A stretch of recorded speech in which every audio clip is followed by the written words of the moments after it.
Oscar picks came out today. Washington State is winning big with not just Train Dreams, which was filmed here and made it onto Best Picture list. Of course, it's almost definitely not going to win because I don't think it got very many other noms. Also, Leonardo DiCaprio for his performance as Bob Ferguson in One Battle After Another. I mean, it's a good year for Washington State at the Oscars. Governor Ferguson and that Bob Ferguson, are there any similarities? I should have asked him how he liked One Battle After Another. We actually do know because he went with a Seattle Times reporter to One Battle After Another. And I just have to say, there is no way you could get me to watch that movie sitting next to Bob Ferguson. There is a scene where Sean Penn there are some very sexual scenes. You can't go into the details of that scene on a family podcast. I can't do it. And I would not want to do it next to Bob Ferguson, the governor of the state. I'm sorry. Give that person hazard pay. I'd rather do it next to any other politician, maybe. Yeah. I think I would rather watch that scene next to my own dad rather than Bob Ferguson. And that's saying something. Well, Libby, we got to do the thing before we get played off. It's time for Sound Politics. You're listening to Sound Politics. I'm Scott Greenstone. And I'm Libby Denkmann. And because we have outed ourselves, Libby Denkmann, on this podcast again and again as maybe not such film nerds as more so theater kids. Yeah, wannabes. And in President Trump's second term has now finished its first year. What? You had music? I was not informed of this. 225 executive orders. Oh my God, he's singing.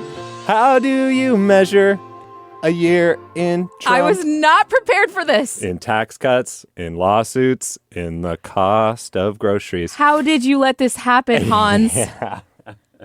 Hans, our producer, not only let this happen. Editor Kat, how did you let this happen? He conspired with me. Wow. I promise I did not. I'm sure someone's made that joke. But I was super proud of it, as you can tell, when I made the connection. You seem to be really certain, too, that a lot of people are going to get a Rent reference. And you know that... In the year of our Lord 2026? Yeah. Did that come out 30 years ago? More? No, there's no way. When did Rent come out? How many minutes ago? 1996. It's exactly 30 years ago. February 13th. Oh, my God. 1996. And what is that in minutes? 500... Okay. All right. So if we're doing this, our guest today might measure a year in Trump by talking about, say the 50 lawsuits the state has filed against the Trump administration. Yeah, you could talk about that. You could measure it in, the amount of federal funding at issue in those lawsuits. You could measure it in cuts to Medicaid and Medicare and the state's, budget and also from, H.R. 1 or the Big Beautiful Bill, as it's called.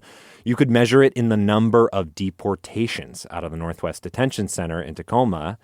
All of those things are what we're going to be talking about today. We're going to talk to Washington State's biggest Trump supporter, or at least the biggest one in our congressional delegation, Representative Michael Baumgartner of Spokane.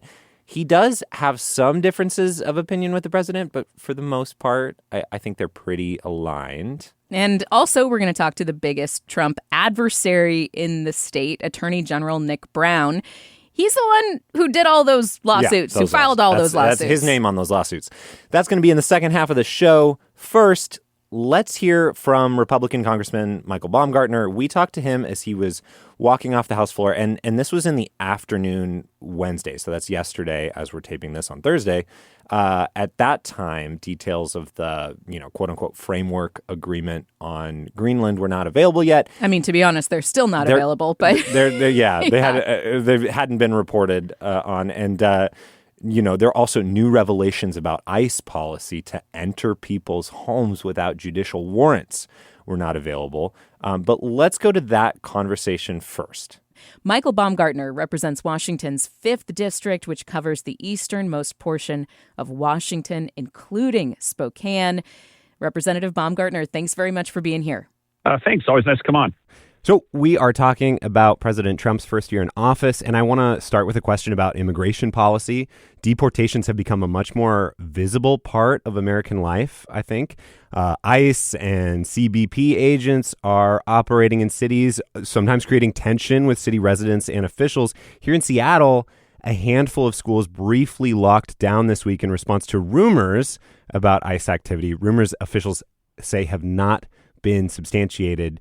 But, reports of masked officers throwing people in unmarked vans do have people scared. I want to ask you, 1 year in, do you think that this approach is working? And what do you say to people who are scared?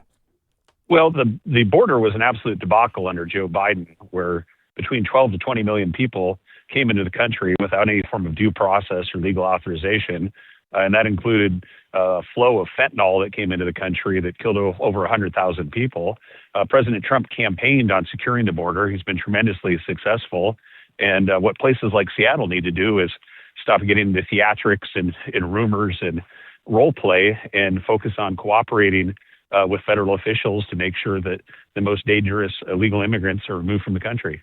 Representative, you've called for a hearing on the Renee Good shooting. She is the Minneapolis woman who was shot and killed by an ICE officer earlier this month.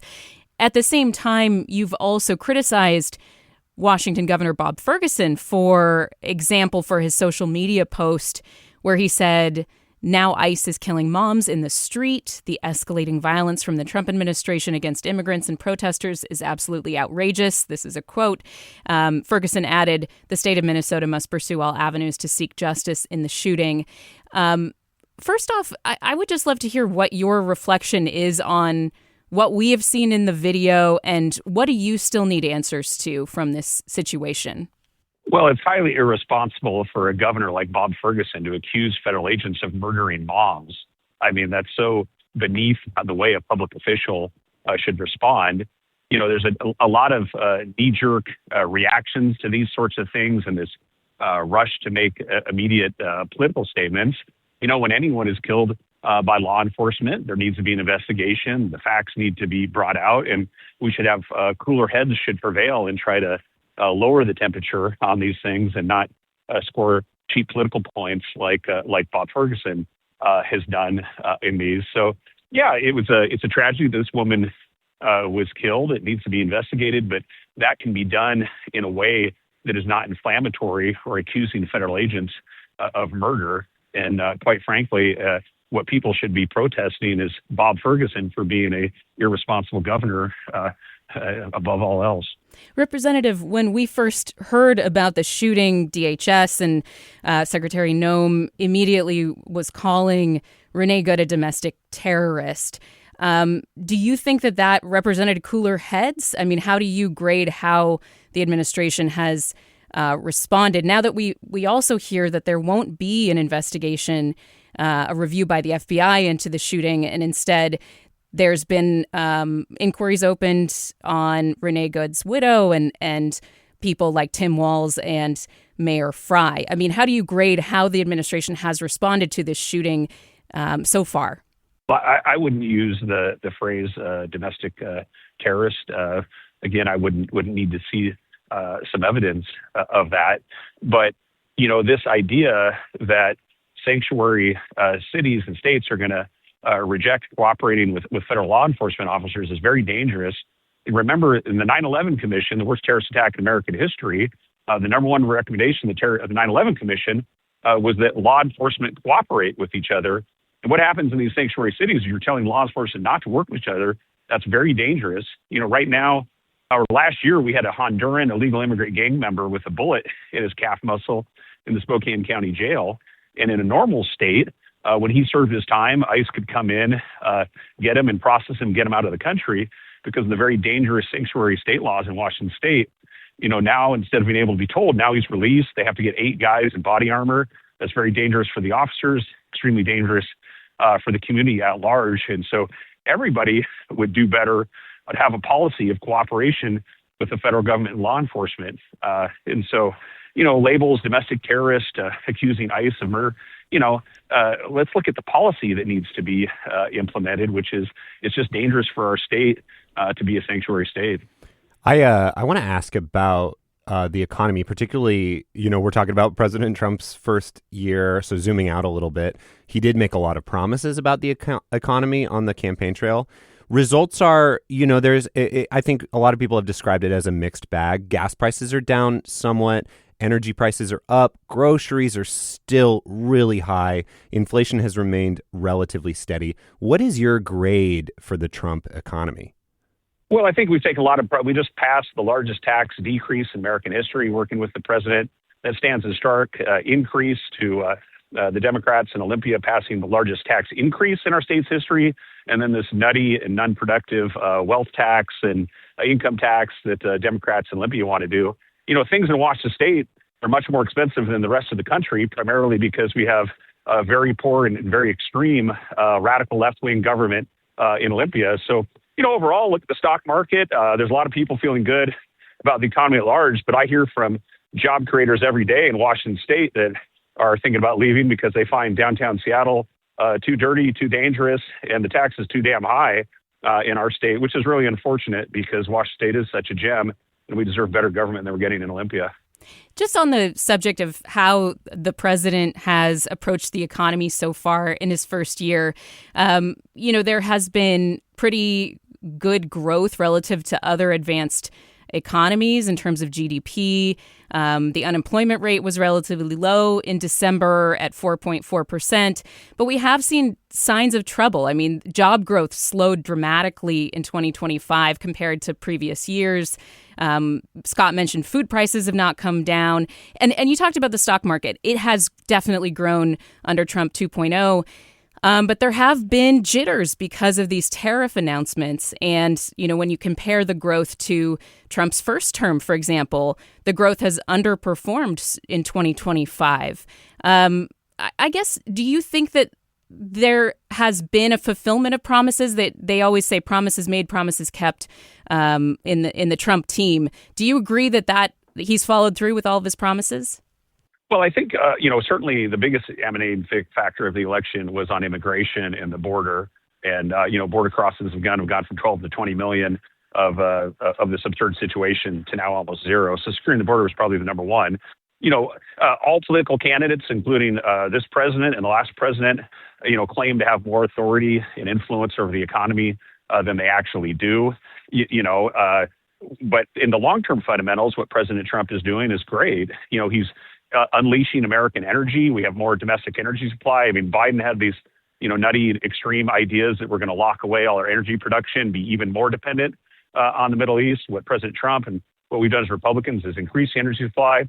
And then we just need to bring down regulation, lower taxes. Again, what we did in the One Big Beautiful Bill is great for the fundamentals. And that's what you're seeing in the stock market. People believe in long-term investing in America. So, there are, President Trump did campaign on price levels because inflation, probably playing too much credit for impact on the economy. All presidents do that during the campaign cycle. But, I think the policies that our country needs to pursue are lower costs, lower taxes, getting out of the way of American entrepreneurs. And their exact contrast to, again, what Olympia Democrats are doing, which is to further increase costs on producers. And it's why so many job creators, unfortunately, are looking at leaving Washington state to our detriment. So, yeah, I would give President Trump very high marks on what was going on in the economy and would give Bob Ferguson and Olympia Democrats very low marks. Are you worried at all about the tailwinds of these tax cuts in the big, beautiful bill? We're looking at $1 trillion in cuts over 10 years to Medicaid, $186 billion in cuts to SNAP. The CBO estimated 10 million more people could be uninsured by 2034. Now, these are effects that have not been felt yet and won't be felt for, a little bit, I think, after the midterms. Does that concern you, looking forward, about the impacts on your constituents to what the cost of those tax cuts will be? Well, what we did in the One Big Beautiful Bill, or the Working Families Tax Cut, was do real common sense reforms on Medicare and welfare, which was one, to get illegal immigrants off of those programs that's strongly supported by the American people. And then secondly, to put work requirements on able-bodied adults. And you talk to American taxpayers, they're more than willing to be generous, but they don't want to pay for illegal immigrants that haven't come into the country legally.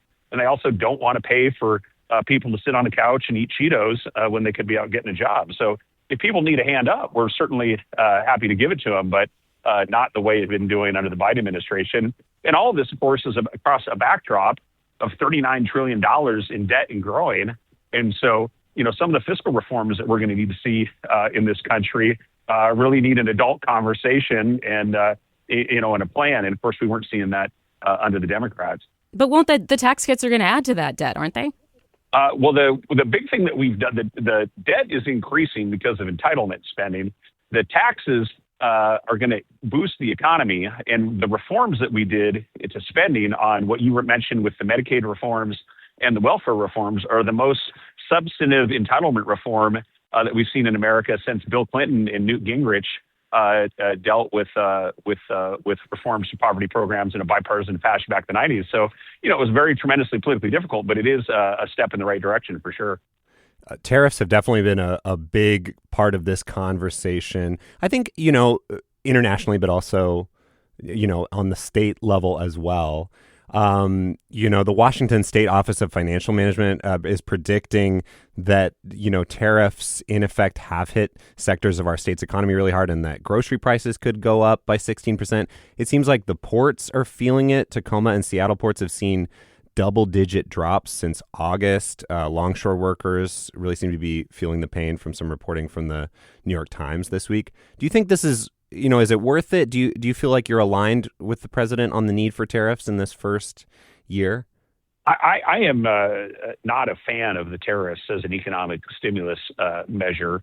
They do serve some purpose when it comes to foreign policy and dealing with some national strategic interest of America. Earlier this year, I was had a trip to China. I was the first House Republican to travel to China since 2019. And the tariffs with regards to China, can be important because we have a real geopolitical challenge with China, and they don't have a fair economy with us. So, in terms of national security, they play a role. In general, they work against can be impacting the economy, particularly in Washington State.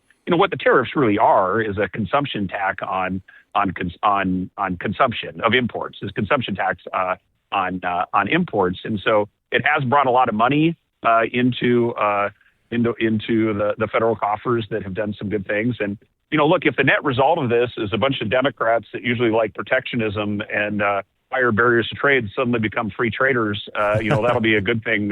Is there a knee-jerk response to anything Trump does? Must be wrong. But back to our state, the situation we're in, with a far bigger deal for our state is these crazy taxes and regulations that the Democrats continue to put out of Olympia.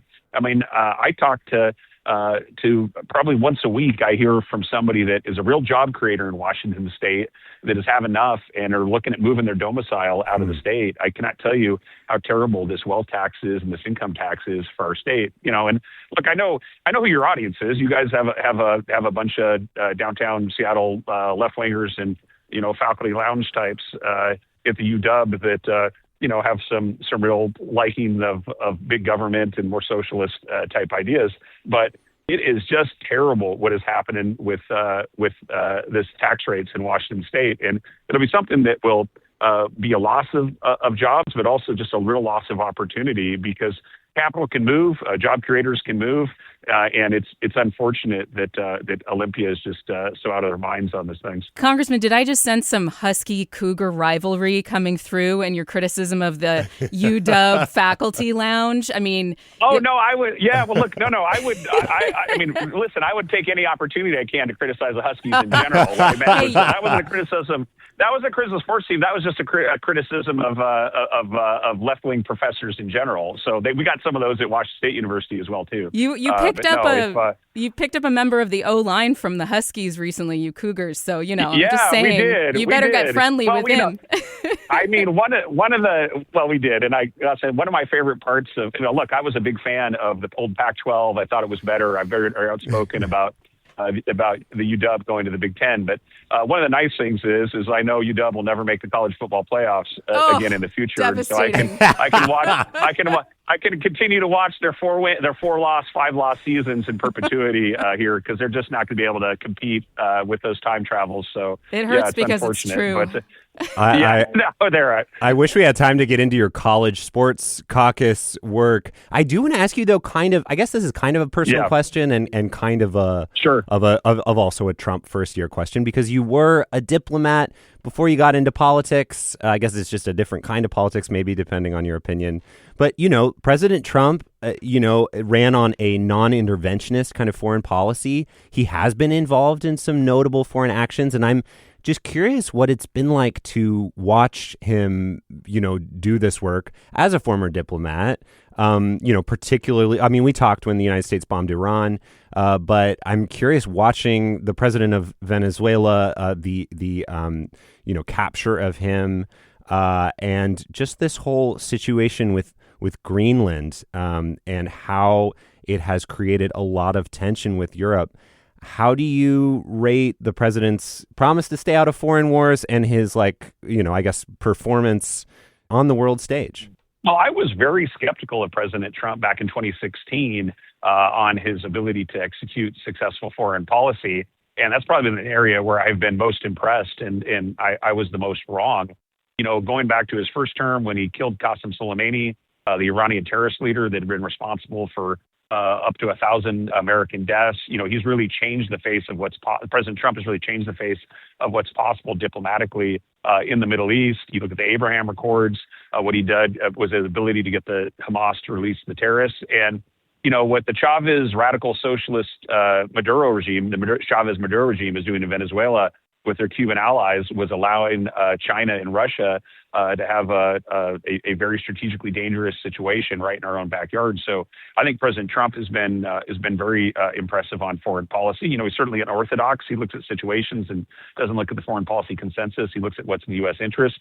With respect to Greenland, look, I don't want to break up the NATO alliance, and Denmark has been a good ally with the U.S. I remember Danes in Iraq and Afghanistan doing some good work out there. But also, we absolutely is in our interest to have Greenland because of national missile defense and some of the minerals that were there. We already have an ability under our treaty of 1951. But when President Truman tried to buy Greenland, so this is not a new idea. If President Trump is able to get even better deal, it looks like he may have gotten today in Davos in Switzerland with his announcement, then credit to him. But I think he and particularly Secretary Rubio have a real plan on dealing with some really dangerous situations around the world, and he deserves a lot of credit. And so, I would just urge your listeners, I know your viewership, Donald Trump probably got about 15% of the vote amongst your viewers, but it's I about would just really 22% in King County the last time I looked. Yeah. Is it 22% King County? Yeah. Okay. Look, so, but, try not to have Trump derangement syndrome about anything, peel back the exact policies, try to work with the federal government to protect your communities from gang members and sexual predators and the worst, and be a country of laws, and support the Constitution in these things. And above all, I'd speak out about the craziness that's coming out of Olympia because it's going to hurt our economy in Olympia and demand some accountability from our Democrat colleagues down there. I know everything is Trump when you terms to covering things because that's what people are interested in. But the state level stuff is really a lot more important for what's going to happen in our state. Congressman Michael Baumgartner, it's been a pleasure to get to talk with you for the first time. I know you and Scott have connected before. Really appreciate your time. Again, just walking off the floor, I know you've got a busy day, so appreciate it. Thanks for joining us. Thanks so much, and big hearty go Cougs to your listeners as well. Okay, and again, we taped that interview with Representative Baumgartner on Wednesday afternoon. In just a minute, we are going to get an opposing perspective from the other side of the aisle. Attorney General Nick Brown will be here. Really quick, though, Scott, I do want to note a fact check that I think is important to add and that we weren't able to do in the interview on the spot. Baumgartner said that the big, beautiful bill, quote, got illegal immigrants off Medicare. And I think he's also referring to Medicaid there, the program for low-income people. Yeah. It is not true that the OBBB kicks unauthorized immigrants off of federal health care coverage. I'm going to quote here from KFF Health News. H.R. 1 strips health coverage from several groups of lawfully present immigrants, such as refugees, asylees, and survivors of trafficking and abuse. It does not impact health coverage for undocumented immigrants who, under longstanding policy, have been and continue to be ineligible for all forms of federally funded health coverage. Now, it's important to point out some states, like Washington, provide health coverage to undocumented immigrants that uses state funds, however. An earlier version of the Republican bill had tried to penalize states that provided that coverage to undocumented immigrants by reducing federal Medicaid funding, but that provision actually didn't make it into the final version of the legislation. Oh, okay. So the final version of the legislation just cut coverage for people who are here legally. Refugees, but not asylees, citizens. people like that, yes. Right. And it doesn't actually penalize a state like us who we do provide Medicaid and Medicare coverage using our own money, our own state's money. Right. So to say that the bill, cut the funding for illegal immigrants is not accurate. Okay, well, up next, we have Washington Attorney General Nick Brown. He'll be here after a quick break on Sound Politics. And we're back on Sound Politics. We just heard from Representative Michael Baumgartner, Republican from Washington's 5th Congressional District in Eastern Washington, about how he rates the president's first year back in office. And you did hear a little separation from the president from Baumgartner, but he said he gave him high marks, so mostly an A grade from one of the last remaining Republicans in Congress from Washington. That's right. Yeah. But now we're moving on to a very different perspective. Washington State Attorney General Nick Brown has sued the Trump administration 50 times since he took office last year. That's more than half as many times his predecessor did during Trump's entire first term, 4 years. So those lawsuits cover everything from SNAP benefits to green energy to immigration enforcement.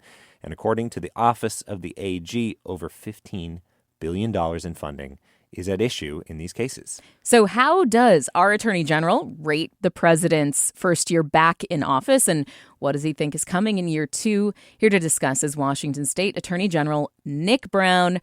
Hi, Nick. Thank you very much for being here. It is good to be back. Thank you. So we just heard from Republican Congressman Michael Baumgartner, who said basically that sanctuary policies in Minnesota, similar to what we have here in Washington State, are making people unsafe. And he implied that that is why we are seeing these aggressive tactics by ICE and Border Patrol in the Twin Cities. I'd love to just get your response to that. Well, I'm happy to respond, but let me back up a little bit. I think it's really remarkable that the leading Republican voice in Washington State would give President Trump an A record thus far. I think I heard you say that. I don't see how anyone observing the last year in this country and the actions from the White House could give that an A rating. I think that's really a testament to really the absurdity of what we're seeing from Republicans nationally and here in the state. We've seen so many problems in the last year, and really a flood of illegal actions from the president of the United States and a flood of un-American conduct from the president of the United States. And to judge that as an A, really, to me, is quite shocking. Around ICE specifically, I think we also have to note that states like Washington and other states, Minnesota, local jurisdictions have for years now had state and local laws that provide lawful protections for undocumented people. I try to avoid the term sanctuary state because it means different things to different people. It's not defined in the law anywhere. But we have had those policies for years. The Washington State Keep Washington Working Act, which provides for limitations on how state officials cooperate in federal immigration enforcement, has been on the books for now 6 years. And we did not see any of the really abhorrent conduct from the federal government that we have seen most recently in Minnesota. We did not see ICE arresting wantonly people on the streets. We did not see ICE storming preschools or hospitals or churches. We simply did not see that. The difference is we have a tyrant in the White House. The difference is we have an administration that leans on people like Stephen Miller, who on a regular basis spews racist hate against people who are brown or black or undocumented. That is the difference. And so what we are seeing now in Minnesota, and frankly in so many other places, is a direct result of an administration that is driven by a quota-based system, that they just need to arrest a certain amount of people. A far cry from what they talked about during the campaign of going after the worst of the worst, going after criminals and gang members. If that is your focus, you don't raid parents dropping off their kids at preschools in Issaquah. If that is your focus, you don't do these job site raids at places up like in Whatcom County, like we saw last year, people who are just showing up to work. And so I just would strongly disagree with Representative Baumgartner on that assessment. And we saw the most tragic results of this conduct just a couple weeks ago in Minnesota, where a woman was shot and killed when interfacing with ICE. And that simply did not need to happen. It was a ridiculous abuse of power by ICE, who helped create that tension. And again, that is coming now because of what we've seen from this administration and is not the result of sanctuary state policies. And I would also just add that if you talk to state and local law enforcement and officers in Washington state, the vast majority of them will tell you that they agree that they don't want to participate in federal immigration enforcement, that they want to focus on the bread and butter issues of public safety in their district. And that is not helping Donald Trump round up people in their communities who quite often have zero criminal record. And so I think, one, it's just not borne out by the facts. It is not supported by what local officials say here. And it is just driven by Donald Trump. There's been some news on the judicial front when it comes to immigration enforcement. One is this internal ICE memo that has now been reported widely that says that immigration enforcement agents don't need a judge's warrant to enter homes forcibly. They are relying instead on something called an administrative warrant when somebody has a final order of removal. There has also been a U.S. appeals court ruling that lifted a TRO, I believe, that prevented immigration officers from using chemical agents and things like that on protesters. Are we seeing the limits of how the justice system can help local officials fight back against these federal orders? I mean, what's your take on what's been going on here? Well, I think, just starting where you did, the memo that just became public in the last few days purporting to give ICE officials the ability to kick down your door without a warrant in violation of the Fourth Amendment of the United States Constitution. The administration's backing of such a policy and being training their officers to accomplish their quotas using those tactics.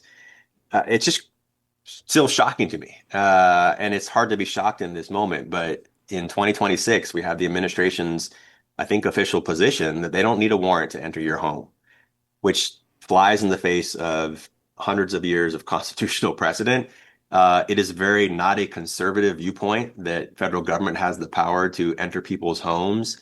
This notion that we should limit federal government's power and has really just been cast aside by conservatives and Republicans across this country. I do think you're right that state and local governments, their power is limited when it comes to regulating the federal government, when it comes to immigration enforcement. And, in some ways, that's perfectly appropriate. We, as states, are not in the business of doing federal immigration enforcement. It's not our core responsibility. It is the responsibility of the Department of Justice and Homeland Security, and they should execute that responsibility accordingly. We do need to have immigration enforcement in this country, and we need to do so lawfully. But they have really pushed the bounds of what is lawful and are doing so explicitly, in part because Congress has cast aside its responsibility of providing any check on them. The Supreme Court has vastly extended executive power that will last well beyond Donald Trump. And, the only real safeguard these days is states and state attorney generals pushing back against illegal actions. But when it comes to federal immigration enforcement, there are certain things that we can do, but we really do have limits on that power. And it really is incumbent upon people like Representative Baumgartner and his colleagues to actually do their job and call the president out and the administration out when they're doing things illegally and provide that necessary check. I do want to talk about your job. We'll talk about the limits too of it later. But first, the job you've been doing, like we mentioned at the outset, you've sued the federal government dozens of times, and we can't obviously cover them all in this segment. But what is why not, Scott? Come on. Can you just list off every single one? No, I just talk to me first about one success you've had in the last year, and what did it teach you about the Trump administration? Well, first of all, I would just say like every single one of our federal cases is on our website. And you're right, we can't cover these all, which is why we do everything we can to provide more transparency. So there's a link on our webpage to the court docket in every single one of our cases. People can access our documents and they can judge for themselves whether we've been successful or not. We filed 50 cases in the first 52 weeks of the administration. In the vast majority of those cases, we've prevailed. And many of them are ongoing and early, but very few of those will ever get their way to the Supreme Court. So it's really important that we push back and that we win at the early stages. And by my measure, I think we've won in probably 47 of the 50, understanding that there's still a lot more work to do on these cases. The big takeaway for me is just the success rate, not only for the individual cases, but the overall cumulative effect. And we have saved $15 billion in cuts to Washington state. $15 billion that would have been cut from things like healthcare, education, public safety funding. One of my, I think, most important cases is that we sued when the administration tried to cut funding that was authorized by the Victims of Crime Act, a law that was passed in the 80s and signed into law by Ronald Reagan, that provides for local funding for victims of crime, people who are domestic violence survivors, human trafficking survivors, provides direct funding and services. And the administration tried to cut it. And we pushed back, we sued, and was able to protect $21 million in funding to Washington state. So that collective impact, we all know, and you guys have talked about on your show, we have a massive budget problem in Washington state. A number of our local jurisdictions are also facing really big budget constraints.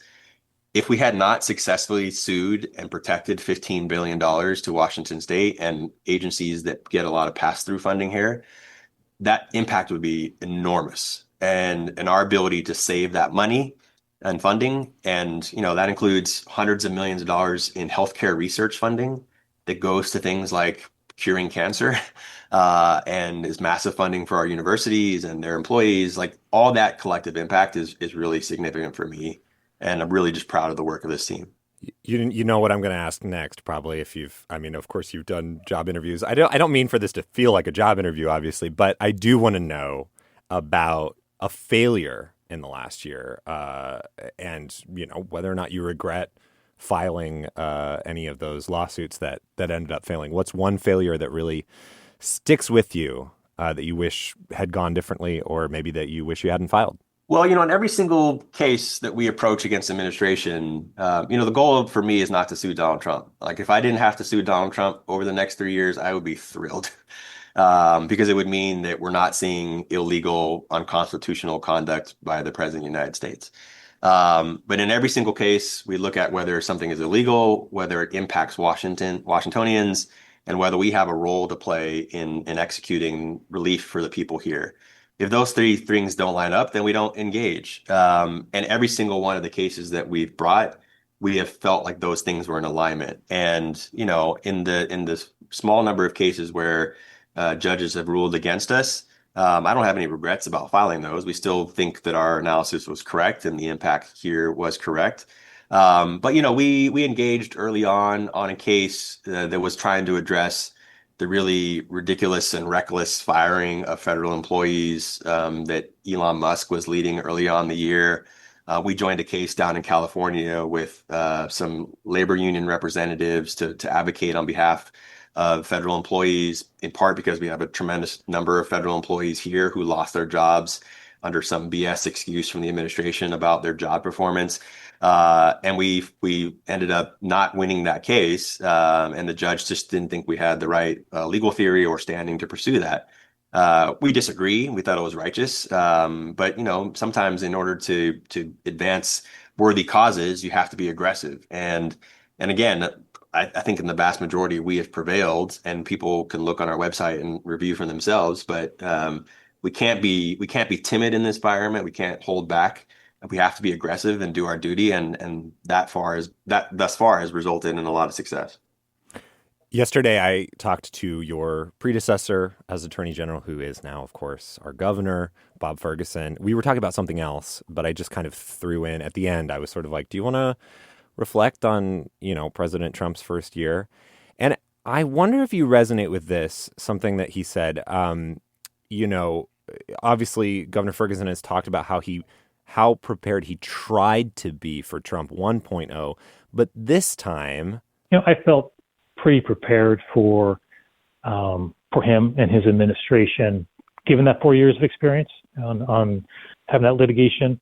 That said, and I always try to have an approach of just prepare for anything. Don't prepare for anything. Don't be surprised by anything. That said, I think it would have been hard to imagine, a year ago, that it would be quite this bad. And he talks specifically about some of the things that you've brought up: ICE, the yanking of federal funds, and the cuts in what Trump calls the big beautiful bill. Do you feel like you were prepared? And then how are you preparing for year 2, for Project 2026? Yeah, well, I guess I would just generally agree with Governor Ferguson. I mean, I think we all knew in theory what this might be like, right? I mean, they were pretty explicit during the campaign and discussions of Project 2025, pretty explicit about what they wanted to do. The breadth and the scope of those actions and that conduct is more than I anticipated. So we were prepared to take on this work, but the pace of it has been much more substantial than I would have guessed coming in. The thing that I still, even just in the last couple of days, am still just ultimately surprised about. It's not really the specific actions that the president and his team take, and really their sort of consistent flood of illegal conduct.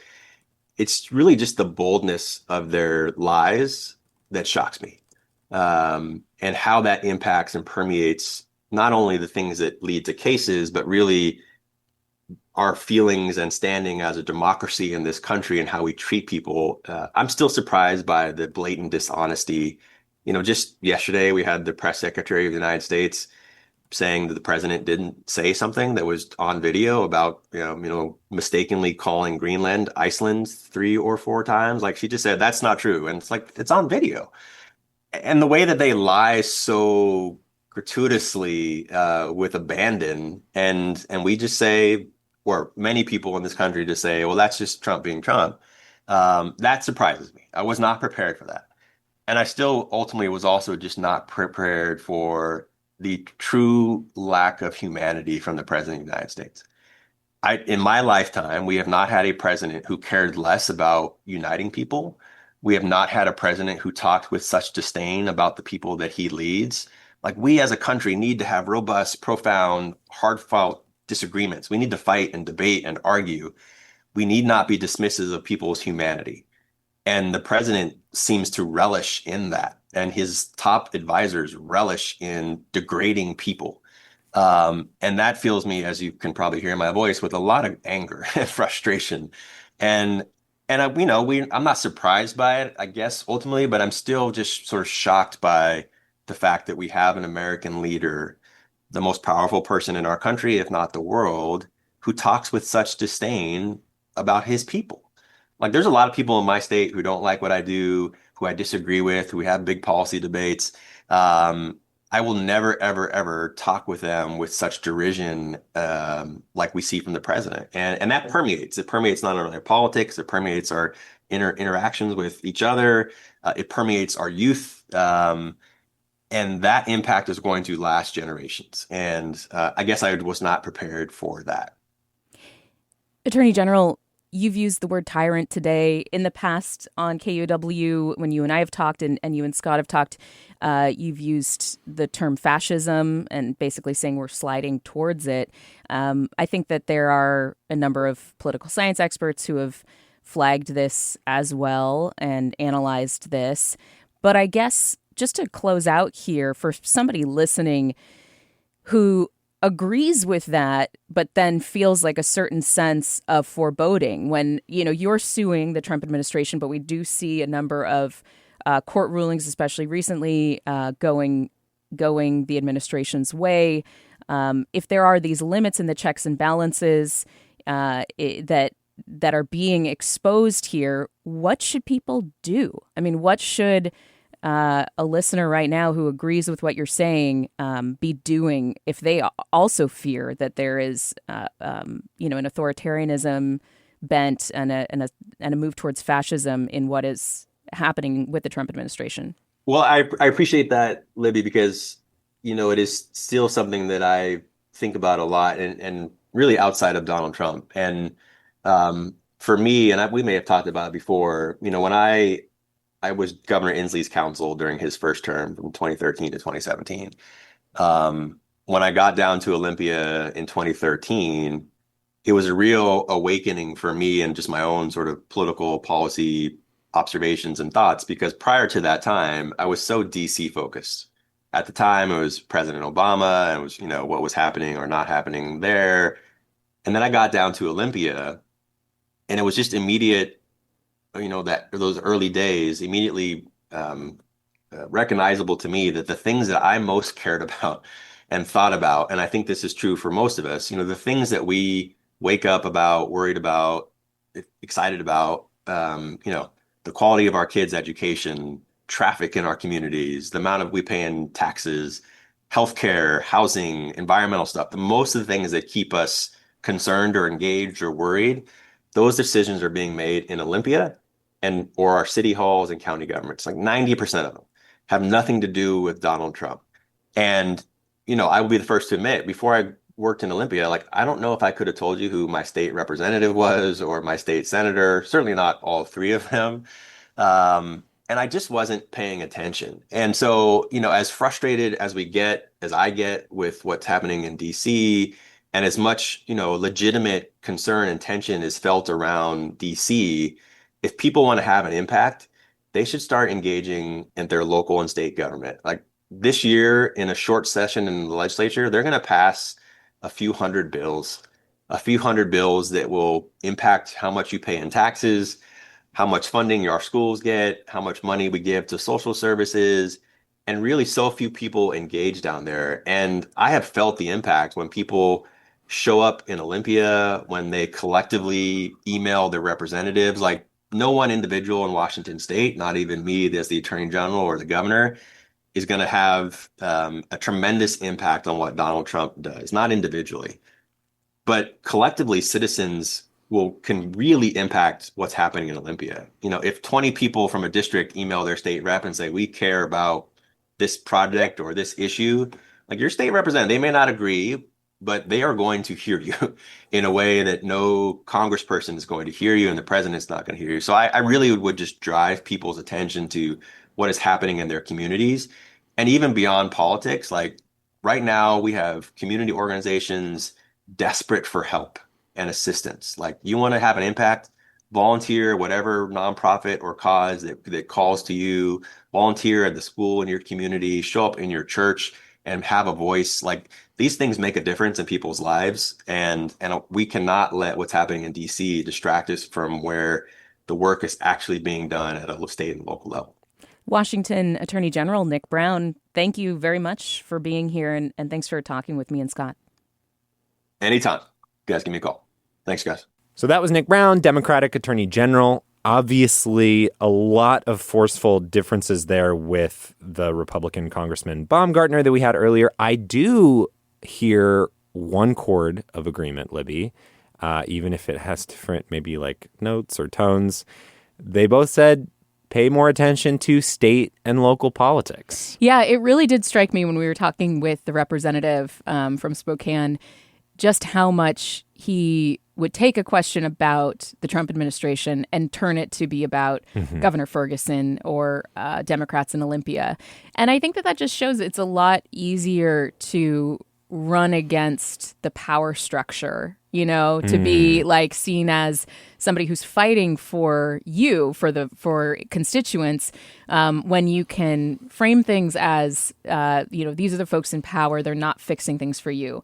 But when the folks in power are your own party, it's just a lot harder, right? Yeah. It's a lot harder to make that pivot. We talk about that incumbency, like disadvantage on the, like the Seattle space. The mayor is always, kind of more unpopular. He doesn't even really have, and he or she or whoever that person is for the last 20 years has not had that advantage. But it's definitely true that just that dissatisfaction with the status quo, no matter who it is, it feels like it has really infected our politics. I do think there is a growing allergic reaction to the Trump shenanigans of the day. I feel like more and more I hear people say, like, let's not get distracted by whatever Trump texted to a prime minister or said to reporters. I mean, right? Baumgartner saying that he believes in the NATO alliance is really striking, especially a week when Trump has done lasting damage to it with his bellicose words about Greenland. And that's according to many public statements by leaders in Europe, by people who watch this stuff. But Congress is supposed to be a check on the executive branch. And if Republicans are feeling uncomfortable, we don't really see any signs that they're willing to do anything that's concrete when it comes to providing that check. In a way, Nick and Michael are both right. Both of these men that we had on the show today, right? They're correct that we should pay more attention to what's going on here in the state. It does affect our lives. But I agree, Libby. It's hard to do that all the time when you have a president in an executive branch that is just dramatically expanding the powers of the executive branch, even more so than President Bush or even last century like FDR. It's just the congressman is right. Like, generally, the president doesn't control the economy. But look at his tariff moves and, wanting to be able to remove Fed governors. Like, he is trying to control the economy more. And it's really hard to ignore that. Yeah. Even for me. I mean, my job is covering state and local politics. Another thing that is hard to ignore is the rate on, T-notes and the bond market, which seems to be, along with the stock market, at least if you look at what happened this week with Greenland, one of the few remaining checks on President Trump's power because Congress is very unwilling to act so far. But that's it for Sound Politics. Yeah. Today, our show is edited by Cat Smith. Our producers are Hans Anderson and Sarah Leibovitz. I'm Libby Denkmann. And I'm Scott Greenstone. And this show is only possible because you, who are listening, give us your support. You donate. If you listen but you don't donate, you can change that if you want by going to KUOW.org/politics and donating there. You can leave us a note. We read it. We read every single note that comes with a donation, and also the ones that don't. You can also email us at soundpolitics@KUOW.org. And thanks for listening. Thank you.